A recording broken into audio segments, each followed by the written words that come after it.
রবিবার জিরিঘাট অঞ্চলের নন্দনকানন শিববাড়ি প্রাঙ্গণে পুরোপুরি ধর্মীয় অনুষ্ঠানের মাধ্যমে গ্লোবাল হিন্দু হেরিটেজ ফাউন্ডেশন সংগঠন দ্বারা বাচ্চাদের জন্য পরিচালিত বাল্য সংস্কার কেন্দ্রের বার্ষিক অনুষ্ঠান ও হিন্দু জাগরণ সভা প্রথমবারের মতো এই অঞ্চলে বিশেষ সাড়ম্বরে অনুষ্ঠিত হয়।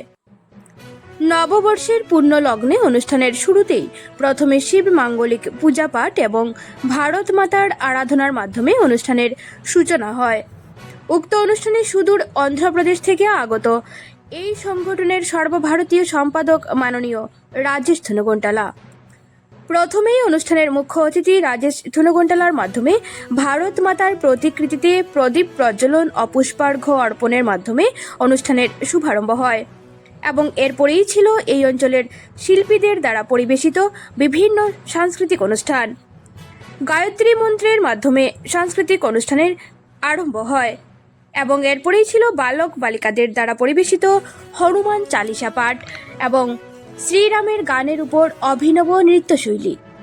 ছিল ধামাই নৃত্য, দেশাত্মবোধক গানের উপর নৃত্য এবং বিশেষ আকর্ষণীয় হিসেবে এই দিনের অনুষ্ঠানে ছিল শিশু শিল্পীদের দ্বারা পরিবেশিত মহিষাসুর মর্দিনী। সবকিছু মিলিয়ে এক মনোজ্ঞ ধর্মীয় সাংস্কৃতিক বিচিত্রানুষ্ঠান। উক্ত অনুষ্ঠানে মুখ্য অতিথি হিসেবে উপস্থিত ছিলেন হিন্দু হেরিটেজ ফাউন্ডেশনের সর্বভারতীয় সম্পাদক রাজেশ থুনগন্টালা এবং সম্রাট দত্ত। উপস্থিত ছিলেন জিরিঘাট জিপির জিপি সভাপতি শান্তনু চৌধুরী, বলরাম নাথ, এই অঞ্চলের বিশিষ্ট শিক্ষকেরা এবং আমন্ত্রিত অতিথিরা।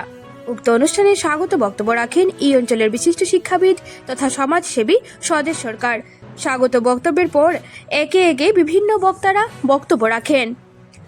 এদিনের অনুষ্ঠানের মধ্যমণি রাজেশ থুনগন্টালা ওনার বক্তব্যে বাচ্চাদেরকে কিভাবে ছোটবেলা থেকেই ধর্মের দিকে আগ্রহী করে গড়ে তোলা যায় সে বিষয়ের উপর খুব সাবলীল বক্তব্য রাখেন এবং মুখ্য অতিথি হিসেবেও সম্রাট দত্তের বক্তব্য ছিল এক হৃদয়গ্রাহী, বাকপটু, সাবলীল সম্পন্ন। তারপরেই জাতীয় সঙ্গীতের মাধ্যমে অনুষ্ঠানের সমাপ্তি ঘোষণা করা হয়।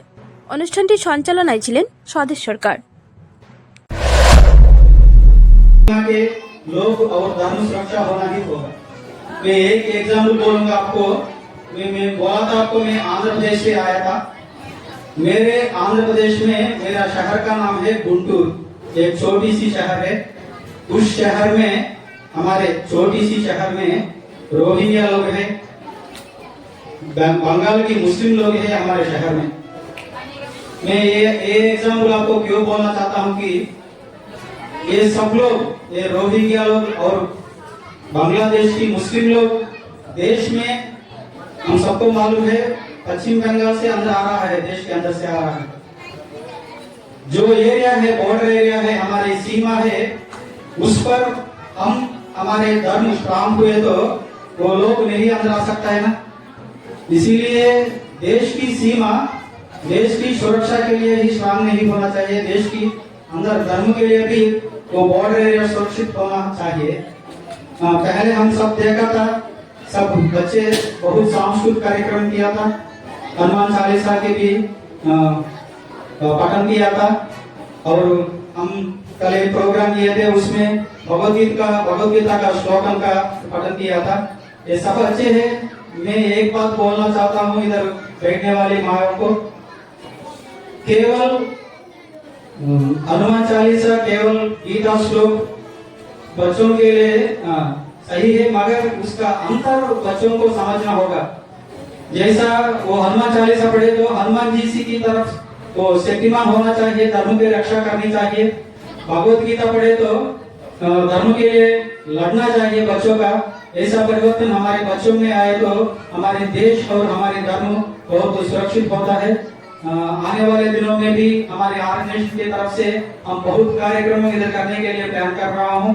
उस कार्यक्रमों को भी आप सभी साथ ही दिए तो हम बहुत अच्छे अच्छे कार्यक्रम इधर करेंगे। जय श्री राम, भारत माता की जय।